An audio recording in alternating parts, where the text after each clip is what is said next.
ಹ್ಞೂ ಹೆಂಗನ ಮಾಡಿ ಮದುವೆ ನಿಲ್ಸೋಣಂದ್ರೆ ಆಗಲೇ ಇಲ್ಲ. ನನ್ನ ಗಂಡ ನನ್ನೇ ಹಿಡ್ಕೊಂಡು ಸರಿಯಾಗಿ ಹೊಡ್ದ. ಇನ್ನು ನನ್ನ ಗಂಡಂಗೆ ಗೊತ್ತಾಗೈತೆ ಅಂದಮೇಲೆ ಏನಾದ್ರು ಹೆಚ್ಚು ಕಡಿಮೆ ಆದರೆ ನನ್ನ ಮೇಲೇ ಅಲ್ವಾ ಬರೋದು. ಇನ್ನು ನನ್ನ ಕೈಲಿ ಮದುವೆ ನಿಲ್ಸೋಕ್ಕಾಗಲ್ಲ ಅಂತ ಅನಿಸುತ್ತೆ. ಆದರೆ ನನ್ನ ಮಗಳು ಜೀವನ ಏನು ಮಾಡೋದು? ಹ್ಞೂ ಡೈರೆಕ್ಟಾಗೆ ಆ ನಿಧಿಗೇನೆ ಹೇಳ್ಬಿಟ್ರೆ ಅಲ್ವಾ ಚೆನ್ನಾಗಿರ್ತೈತೆ. ನಿಧಿ ನಿಧಿ ಈ ಮನೆಗೆಲ್ಲರೂ ಅವರೇ ಎಲ್ಲಿ ಮಾತಾಡಿದ್ರೆ ಗ್ಯಾರಂಟಿ ನಂಗೆ ದರುಮ್ದೆಟ್ಟೆ ಬೀಳೋದು. ಬೇರೆ ಕಡೆ ಮಾತಾಡಬೇಕು. ಹೇಳಿ ಅತ್ತೆ. ಹಾಂ ನಾನು ನಿನ್ನ ಹತ್ರ ಸ್ವಲ್ಪ ಮಾತಾಡಬೇಕಿತ್ತು. ಮಾತಾಡಿ ಅತ್ತೆ ಮಾತಾಡಿ. ನೋಡು ಇಲ್ಲೆಲ್ಲನೂ ಮಾತಾಡೋಕ್ಕಾಗಲ್ಲ ಈಗ ಸರಿನಾ. ನಿಮ್ಮದು ಹೊಲ್ದ ಹತ್ರ ಎಲ್ಲಾದರೂ ಜಾಗ ಇದ್ದರೆ ಮಾತಾಡೋಣ. ಅಲ್ಲಿ ತೆಂಗಿನ ಮರಗಳೆಲ್ಲ ಇದ್ವಲ್ಲ ಅವತ್ತು ಎಳ್ನೀರು ಕುಡಿಯೋಕೆ ಕರ್ಕೊಂಡೋಗಿದ್ದಲ್ಲ ಅಲ್ಲಿಗೆ ನೀನು ಹೋಗಿರು, ನಾನು ಬರ್ತೀನಿ ಓಕೆನಾ. ಈ ವಿಚಾರನ ನನ್ನ ಮಗುಂಗೆ ನನ್ನ ಗಂಡಂಗೆ ಯಾರಿಗೂ ಹೇಳ್ಬೇಡ. ನಾನು ನೀನು ಇಬ್ಬರನ್ನೇ ಸೀಕ್ರೆಟಾಗಿ ಮಾತಾಡಬೇಕು, ಅದಕ್ಕೆ ನಿನ್ನ ಕರ್ಕೊಂಡು ಹೋಗ್ತಾ ಇದ್ದೀನಿ. ಹೌದಾ ಅತ್ತೆ? ಆಯ್ತು ಹೇಳಿ ಅತ್ತೆ, ನೀವು ಹೇಳ್ದಂಗೆ ಆಯಿತು. ನಾನು ಹೋಗಿ ಹೋಗಿ ಕಾಯ್ತಾ ಇರ್ತೀನಿ, ಬನ್ನಿ. ಸರಿ ಸರಿ ನೀನು ಹೋಗಿರು. ಮತ್ತೆ ಏನಾದರೂ ಅದು ಇದು ಅಂತ ಹೇಳ್ಬಿಟ್ಟು ನನ್ನ ಮಗುಂಗೆ ಹೇಳೋದು ಅದು ಇದು ಮಾಡೋಕೆ ಹೋಗ್ಬೇಡ ನೀನು. ಈಗಲೇ ಹೇಳಿದ್ದೀನಿ ಮತ್ತೆ ನನ್ನ ಮಗ ಅದು ಇದು ಅಂತ ಹೇಳ್ತಾನೆ. ಮತ್ತು ನನ್ನ ಮಗುನಾದ್ರೆ ನನ್ನನ್ನು ಬಯಸೋ ಥರ ಮಾಡಬೇಡ ನೀನು. ಇಲ್ಲ ಅತ್ತೆ, ಇಲ್ಲ ಇಲ್ಲ ಇಲ್ಲ.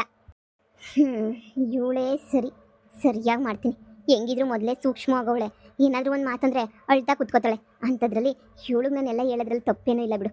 ಸರಿಯಾಗಿ ಹೇಳಿ ಮದುವೆ ಅಂತೂ ಗ್ಯಾರಂಟಿ ಮುರಿಬೋದು. ಇದೇ ಲಾಸ್ಟ್ ಚಾನ್ಸು. ಇದರಲ್ಲೇನಾದರೂ ಆಗಲಿಲ್ಲ ಅಂತಂದರೆ ಕೈ ಬಿಟ್ಬಿಟ್ಟು ಬೆಂಗಳೂರಿಗೆ ಹೋಗ್ಬಿಡೋದು ಎಷ್ಟೋ ವಾಸಿ. ಅಂದರೆ ಆಕಾಶ್ ಬಗ್ಗೆ ಏನಾದರೂ ಹೇಳ್ತಾರಾ?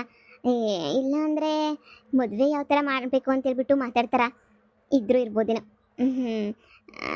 ಅಲ್ವಾ ನಮ್ಮ ಅತ್ತೆ ಗೊತ್ತಲ್ಲ ಮೊದಲೇ. ಸರಿ ಬಿಡು. ನಿಧಿ ಭೈರವ ನೀನಿಲ್ಲಿ? ಎಲ್ಲೆಲ್ಲಿ ನನ್ನ ಅಗತ್ಯ ಇರ್ತದೋ ಎಲ್ಲ ಬರ್ತಾ ಇರ್ತೀನಿ.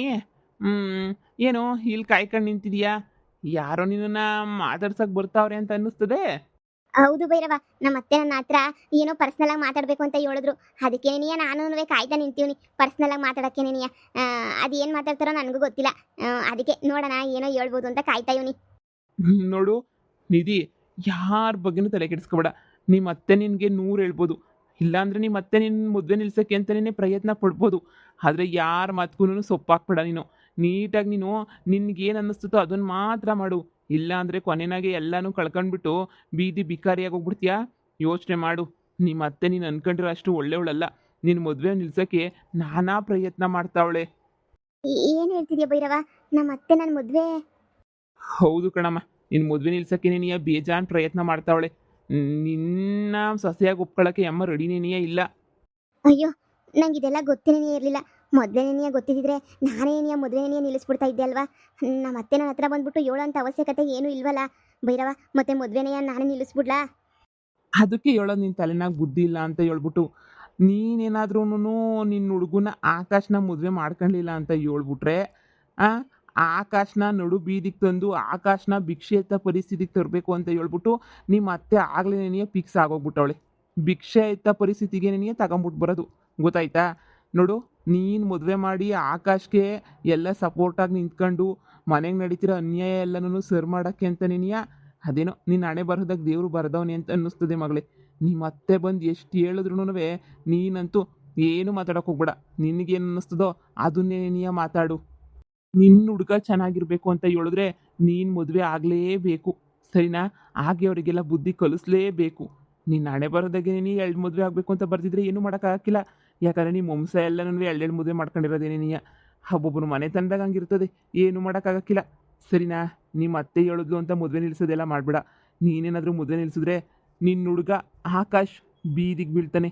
ಇಲ್ಲಾಂದ್ರೆ ಏನಾರ ಮಾಡ್ಕೊಂಡು ಸತ್ಕಿತ್ತು ಹೋಗ್ಬಿಟ್ರೆ ಏನು ಮಾಡ್ತೀಯಾ? ಅಯ್ಯೋ ಬೇಡ ಬೇಡ ಭೈರವ. ಅದಕ್ಕೆ ನಾನು ಹೇಳ್ತಿರೋದು, ನಾನು ಹೇಳ್ದಂಗೆ ಕೇಳು ಸರಿನಾ. ನಾನು ಹೇಳ್ದಷ್ಟು ಮಾಡು. ನೀನು ಮದುವೆ ಆಗಲೇಬೇಕು. ಅದೆಷ್ಟು ಕಷ್ಟ ಬಂದ್ರೂ ನೀನು ಮದುವೆ ಆಗಲೇಬೇಕು. ಅಲ್ಲಿ ನೋಡು, ನಿಮ್ಮ ಕಳ್ಳತ್ತೆ ನಡ್ಕೊಂಡು ಬತ್ತಾವಳೆ ನೋಡು. ಅವಳನ್ನ ನೀನೇ ವಿಚಾರಿಸ್ಕೋಬೇಕು. ಅವಳಿಗೆ ನೀನೇ ಒಂದು ಗತಿ ಕಾಣಿಸ್ಬೇಕು. ಹಿಂಗೆಲ್ಲ ಇರಬೇಡ. ನೀನು ಅಂದರೆ ನಿಮ್ಮ ಅಪ್ಪ ಅನ್ನಂಗೆ ನಿಂತ್ಕ. ಆಯಿತು ಭೈರವ. ನಿನ್ನ ಬೆನ್ನಿಂದ ಯಾವಾಗ ನೀನು ಸಪೋರ್ಟ್ಗಿರ್ತೀನಿ. ಏನೂ ಆಗೋಕ್ಕಿಲ್ಲ. ನಾನು ಇಲ್ಲೇ ಇರ್ತೀನಿ. ಆ ಅಮ್ಮನ ಕಣ್ಗೇನು ಕಾಣಿಸೋಕ್ಕಿಲ್ಲ. ಧೈರ್ಯವಾಗಿ ಮಾತಾಡು. ನೋಡು, ನಾನಂದು ಸುತ್ತಿ ಮಾಡಿ ಬಳಸಿ ಅದೆಲ್ಲ ಅದೇನೋ ಒಂಥರ ಕೊಂಕಣ ಸುತ್ತ ಮೈಲಾರಿಗೆ ಬಂದ್ರು ಅನ್ನೋ ಥರ ನಾನು ಮಾಡಲ್ಲ. ನೋಡು, ನಾನು ಡೈರೆಕ್ಟಾಗಿ ಏನೇ ಹೇಳ್ತಾ ಇದ್ದೀನಿ. ನಿನ್ನ ಹತ್ರ ನಾನು ಸ್ವಲ್ಪ ವಿಚಾರ ಮಾತಾಡಬೇಕು. ಅದಕ್ಕೆ ಇಲ್ಲಕ್ಕೆ ನಾನು ಕರೆಸಿದ್ದು ನಿನ್ನ ಹತ್ರ ಮಾತಾಡೋಕ್ಕೆ ಅಂತಲೇ. ನೋಡು, ನೀನು ಏನಾದರೂ ಅನ್ಕೋ, ಏನಾದರೂ ಬೇಜಾರು ಮಾಡ್ಕೋ, ನಿನ್ನ ಮನಸ್ಸಿಗೆ ಏನಾದರೂ ನೋವು ಮಾಡ್ಕೋ, ನನಗೆ ಅದೆಲ್ಲ ಬೇಕಾಗಿಲ್ಲ. ಆದರೆ ನಾನು ಏನು ಹೇಳ್ತೀನಿ ಅಂತ ಹೇಳಿದ್ರೆ ನಮ್ಮ ಮನೆಗೆ ಸೆಟ್ ಆಗಂತ ಸೊಸೆ ನೀನಂತೂ ಅಲ್ಲ, ನಮ್ಮ ಫ್ಯಾಮಿಲಿಗೆ ಯಾವ ಕಡೆಯಿಂದನೂ ಸೆಟ್ ಆಗಲ್ಲ, ಸರಿನಾ? ಅದಕ್ಕೆ ಹೇಳ್ತಾ ಇದ್ದೀನಿ, ನನಗೆ ಈ ಮದುವೆ ಸ್ವಲ್ಪನೂ ಇಷ್ಟ ಇಲ್ಲ. ಮನೆಗೆ ಸ್ವಂತ ಅಮ್ಮಂಗೇನೇ ಇಷ್ಟ ಇಲ್ಲ ಮದುವೆ, ಮಗನ ನಿನಗೆ ಕೊಟ್ಟು ಮದುವೆ ಮಾಡೋಕ್ಕೆ ಅಂತ ಹೇಳಿದ್ರೆ ನೀನು ಯೋಚನೆ ಮಾಡು. ನೀನು ನಮ್ಮ ಮನೆಗೆ ಸೊಸೆಯಾಗಿ ಬಂದರೆ ನಮ್ಮ ಮನೆಗೆ ನೆಮ್ಮದಿಯಾಗಿ ಯಾರೂ ಇರೋದೇ ಇಲ್ಲ. ಅದು ನಿಂದು ಎರಡನೇ ಮದುವೆ, ಅದು ನನಗೆ ತುಂಬ ಚೆನ್ನಾಗಿ ಗೊತ್ತು. ಎರಡನೇ ಮದುವೆ ಮಾಡ್ಕೊತಾ ಇದೆಯಾ ಅಂತ ಹೇಳ್ಬಿಟ್ಟು. ನೋಡು, ಆದಷ್ಟು ಬೇಗ ನೀನು ಇಲ್ಲಿಂದ ಹೊರಟೋಗು. ಇಲ್ಲ ಅಂದರೆ ನನ್ನ ಮಗನ ಹತ್ರ ಹೋಗ್ಬಿಟ್ಟು ಈ ಮದುವೆ ಇಷ್ಟ ಇಲ್ಲ ಅಂತ ಹೇಳು, ಓಕೆನಾ? ನನಗೆ ಗೊತ್ತು ನೀನು ತುಂಬ ಸೂಕ್ಷ್ಮ, ತುಂಬ ಸೈಲೆಂಟ್ ಅಂತ ಹೇಳ್ಬಿಟ್ಟು. ಆದ್ರೂ ನನಗೆ ಬೇರೆ ದಾರಿ ಇಲ್ಲ, ನಿನಗೆ ಹೇಳಲೇಬೇಕು ಅಂತ ಅನ್ನಿಸ್ತು. ಅದಕ್ಕೆ ನಾನು ನಿನಗೆ ಹೇಳ್ತಾ ಇದ್ದೀನಿ, ದಯವಿಟ್ಟು ನನ್ನ ಮಗನ ಲೈಫಿಂದ ಹೊರಟೋಗ್ಬಿಡು. ನಿನಗೆ ಬೇಕಾದ್ರೆ ನಾನು ಕಾಸು ಕೊಡ್ತೀನಿ, ಎಷ್ಟು ಬೇಕೋ ಅಷ್ಟು ಅಮೌಂಟ್ ಕೇಳಿ. ನೀನು ಒಂದು 20 ಲಕ್ಷ ಕೊಡ್ಲಾ? 20 ಲಕ್ಷ ಕೊಡ್ತೀನಿ, ನೀನು ನನ್ನ ಮಗನ ಬಿಟ್ಬಿಟ್ಟು ಹೊರಟೋಗ್ಬೇಕು ಅಷ್ಟೇ ನನಗೂ ಬೇಕಾಗಿರೋದು. ಇನ್ನೇನು ಬೇಕಿಲ್ಲ. ನಿನ್ನ ಜೀವನಕ್ಕೆ ಬೇಕಾದ್ರೆ ಏನಾರು ಒಂದು ಮನೆಗಿನೇ ಕಟ್ಟಿಸ್ಕೊಟ್ಟು ನಾನು ವ್ಯವಸ್ಥೆ ಮಾಡಿಸ್ಕೊಡ್ತೀನಿ. ನನ್ನ ಮಗನ ಬಿಟ್ಟು ಹೊರಟೋಗು. ಅತ್ತೆ, ನೀವು 20 ಲಕ್ಷ ಕೊಟ್ಟರೆ ನಾನು ನಿಮ್ಮ 30 ಲಕ್ಷ ಕೊಡ್ತೀನಿ. ನೀವೇ ನಿಮ್ಮ ಗಂಡನ್ನ ಬಿಟ್ಬಿಟ್ಟು ಹೊರಟೋಗಿ ಅತ್ತೆ. ನೀವು ದೂರ ಹೋಗ್ಬಿಟ್ಟು ತುಂಬ ಹ್ಯಾಪಿಯಾಗಿರಿ. ಏನೇ ಹೇಳ್ತಿದ್ಯಾ ನೀನು? ನನ್ನ ಮುಂದೆ ನಿಂತ್ಕೊಂಡು ಏನೇ ಮಾತಾಡ್ತಿದ್ಯಾ ನೀನು? ಅತ್ತೆ, ನನ್ನ ಮುಂದೆ ನಿಂತ್ಕೊಂಡು ನೀವೇನು ಮಾತಾಡಿದ್ರೋ ನಿಮ್ಮ ಮುಂದೆ ನಿಂತ್ಕೊಂಡು ನಾನು ಅದನ್ನೇ ಮಾತಾಡ್ತಿದ್ದೀನಿ ಅತ್ತೆ. ಪಾಪ ಅಲ್ವಾ ಅತ್ತೆ? ನನಗೆ ಯಾವ ಥರ ಇರಬೇಕು ಅಂತ ನೀವು ಬಯಸ್ತಿರೋ, ನೀವು ಅದೇ ಥರ ಇರಬೇಕು ಅಂತ ನಾನು ಬಯಸ್ತಾ ಇದ್ದೀನಿ ಅಷ್ಟೇ.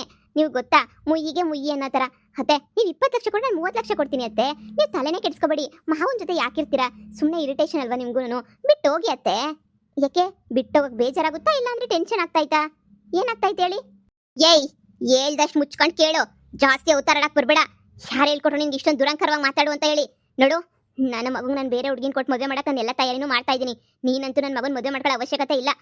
ನನ್ನ ಮಗನ ಮದುವೆ ಮಾಡ್ಕೊಳ್ಳಿ ಇಂಥ ಹಳ್ಳಿ ಗಮಾರಿನ ಮದುವೆ ಮಾಡ್ಕೊಳ್ಳೋಕ್ಕೆ ನನ್ನ ಸೊಸೆ ಅಂತ ಹೇಳ್ಕೊಳ್ಳೋಕ್ಕೆ ನಾಚಿಕೆ ಆಯ್ತಾಯ್ತು ನನಗಂತೂ.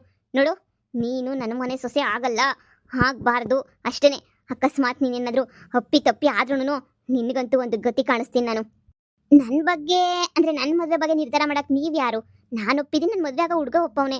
ನೀವು ಯಾರು ಮಧ್ಯೆ ಹೇಳೋಕ್ಕೆ? ನೀವು ಅವ್ರು ಮಲ್ತಾಯಿ ತಾನೇ? ತುಂಬ ಚೆನ್ನಾಗಿ ಗೊತ್ತು ನೀವು ಅವ್ರು ಮಲ್ತಾಯಿ. ನೀವು ಯಾವ ಥರ ನೋಡ್ಕೋತಾ ಇದ್ದೀರಾ, ನಿಮ್ಮ ಪ್ಲಾನ್ ಏನು ಅಂತ ನಂಗೆ ತುಂಬ ಚೆನ್ನಾಗಿ ಗೊತ್ತು. ಎಲ್ಲ ವಿಚಾರನೂ ತಿಳ್ಕೊಂಡೇ ನಾನು ಇಲ್ಲಿ ನಿಂತ್ಕೊಂಡು ಧೈರ್ಯವಾಗಿ ಮಾತಾಡ್ತಾ ಇದ್ದೀನಿ. ನೋಡಿ, ನಾನಂತೂ ಯಾವತ್ತೂ ಅವ್ರ ಹಿಂದೆ ಹೋಗ್ಬಿಟ್ಟು ಮದುವೆ ಮಾಡ್ಕೋತೀನಿ ಅಂತ ಹೇಳ್ದೋಳಲ್ಲ. ಆಕಾಶ್ ಅವರು ನಾನು ಹಿಂದೆ ಒಂದು ಮದುವೆ ಮಾಡ್ಕೋತೀನಿ ಅಂತ ಹೇಳವ್ರೆ. ನಾನು ತುಂಬ ಬೇಜಾರಿದ್ದಾಗ ಸಮಾಧಾನ ಮಾಡವ್ರೆ, ನನಗೆ ಅಂತ ಒಂದು ಜೀವನ ಕಟ್ಕೊಡ್ತಾವ್ರೆ. ಅಂಥದ್ರಲ್ಲಿ ನಾನು ಅವರು ಮೋಸ ಆಗಕ್ಕೆ ಬಿಡ್ತೀನಿ ಅಂತ ಅನ್ಕೊಂಡ್ರಾ?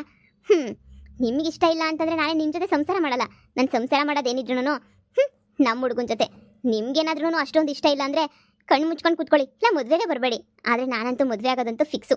ಅಕಸ್ಮಾತ್ ಏನಾದರೂ ಆಕಾಶ್ ಬಂದು ನನ್ನ ಮದುವೆ ಮಾಡ್ಕೊಳಕ್ಕೆ ನನಗೆ ಇಷ್ಟ ಇಲ್ಲ ಅಂತ ಒಂದು ಮಾತು ಹೇಳಿ, ಆಗಲೇ ನಾನು ಸುಮ್ಮನೆ ಆಗ್ಬಿಡ್ತೀನಿ. ಅದು ಬಿಟ್ಟು ಬೇರೆಯವ್ರ ಮಾತೆಲ್ಲ ಕೇಳಿ ನನ್ನ ಜೀವನ ಹಾಳು ಮಾಡ್ಕೊಳಕ್ಕೆ ನಾನು ರೆಡಿ ಇಲ್ಲ. ಸರಿಯಾಗಿ ಮಾತಾಡ್ದೆ ನಿಧಿ, ಹಿಂಗೆ ಮಾತಾಡಬೇಕು. ಏನು ನೋಡ್ತಾವಳೆ, ಹುರಿದೋಗ್ತಾ ಇರಬೇಕು ನಿಮ್ಮ ಅತ್ತೆಗೆ. ಹುರಿದೋಗ್ಲಿ, ಏನು ಮಾತಾಡೋಕೆ ಹೋಗ್ಬೇಡ, ಸೈಲೆಂಟಾಗಿ ವಾಪಸ್ ಬಂದ್ಬಿಡು. ಅವಳೆ ಹುರ್ಕೊಂಡು ಸಾಯಲಿ, ಸುಮ್ಮನೆ ಯಾಕೆ? ಇಲ್ಲ, ಇವಳ ಬಗ್ಗೆ ನಾನು ಕಡಿಮೆ ತಿಳ್ಕೊಂಡಿದ್ದು ತಪ್ಪೇ ಆಯಿತು. ನಾನು ಅಂದಿದ ತಕ್ಷಣ ಹತ್ಕೊಂಡು ಬೇಜಾರು ಮಾಡ್ಕೊಂಡು ಗೋಳಾಡ್ಕೊಂಡು ಹೋಗ್ತಾಳೆ ಅಂತ ಅನ್ಕೊಂಡೆ. ಆದರೆ ಇಲ್ಲಿ ನೋಡಿದ್ರೆ ಎಲ್ಲ ಉಲ್ಟಾ ಪಲ್ಟಾ ಆಗೋಗ್ಬಿಟ್ಟೈತಲ್ಲ. ಇವಳು ನೋಡ್ರೆ ನನಗೇನೆ ಆವಾಸ್ ಬೇರೆ ಆಗ್ತಾವಳಲ್ಲ. ಇವಳಿಗೊಂದು ಗತಿ ಕಾಣಿಸೋಣ ಅಂದರೆ ಆಗ್ತಾನೆ ಇಲ್ಲ. ಇದ್ದಿದ್ದು ಒಂದು ಕೊನೆ ದಾರಿ, ಅದು ಮುಚ್ಚೋಯ್ತಲ್ಲ. ಏನು ಮಾಡೋದು?